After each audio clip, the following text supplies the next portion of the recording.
Alright guys, selamat pagi semua. Jam sekarang menunjukkan pukul 2.06. Kita akan gerak ke Kelantan menggunakan ADX TG 400. Jumpa dalam perjalanan. Let's go. Ride with DK, let's go, let's ride. Feeling free, ใจมันลอยไป Speed don't matter ไม่ต้องรีบไป Just pure ride, feeling จำไว้ให้ดี Ride with DK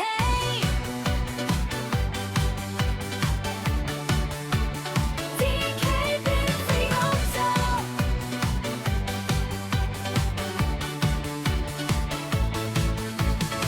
ถนนคือบ้านเรา every mile every flow subscribe follow กด like ให้ที this is my channel DKB Team Moto ride with DK let's go Okay, kita dah sampai Tasik Banding.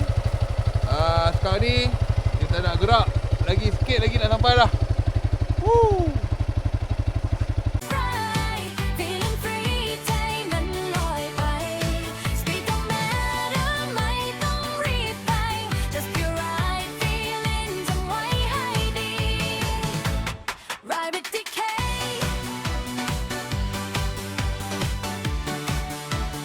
DKB Team Moto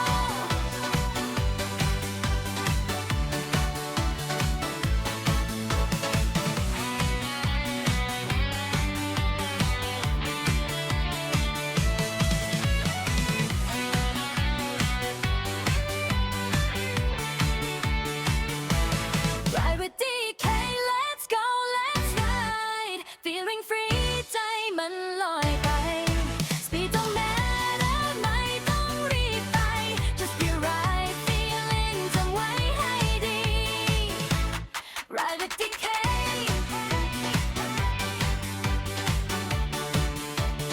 DKB Team Moto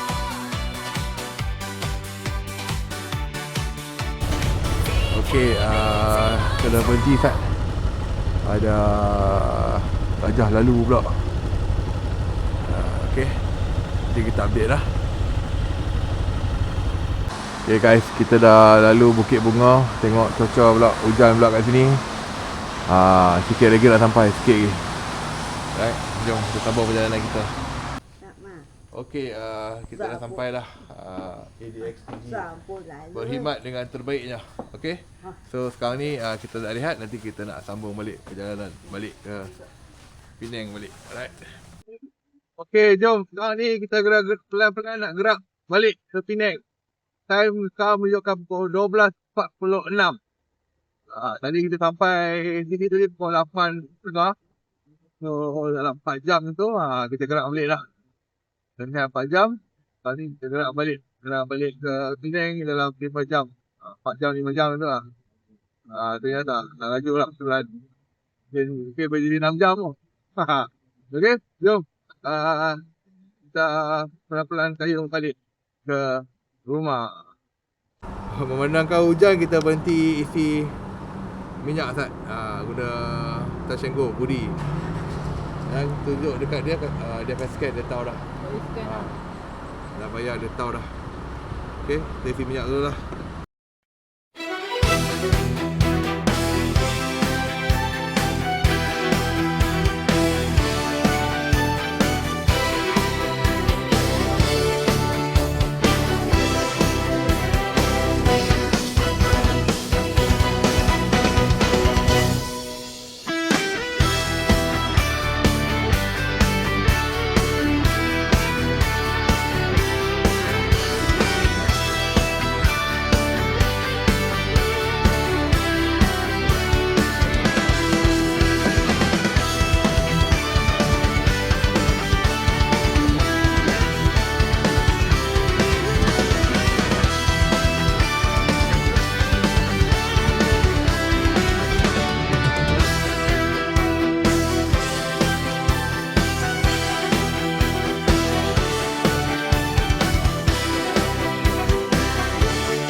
Okay guys, settle dah perjalanan kita hari ni.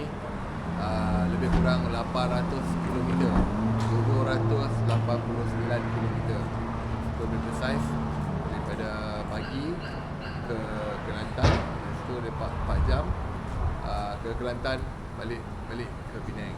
So sekarang ni kita lihat sat dah sampai dah depan tu. So sampai di sini saja. Terima kasih kepada semua yang view, terima kasih kepada semua yang like, dan continue support DK. Okay, bye bye.